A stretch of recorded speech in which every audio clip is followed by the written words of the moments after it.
Besoj që vendimi për bojkotimin e seancave plenare apo të komisioneve parlamentare nga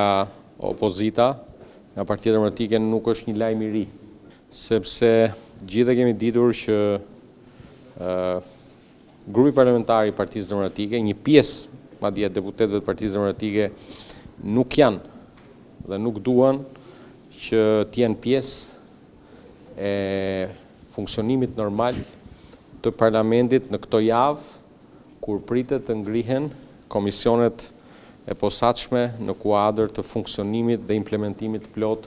të procesit vettingut. Sot flasim vetëm për largim qeverie, për lloj-lloj qeverirash teknike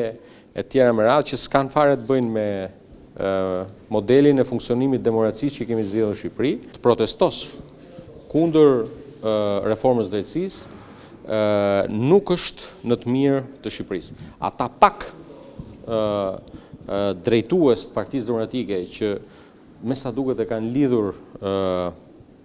avenirin e tyre politik me kundërshtimin e reformës në drejtësi,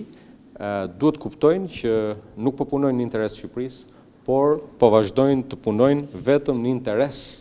të mos hetimit, të mos ndërshkimit të gjithë veprave korruptive që janë kryer në këtë vend.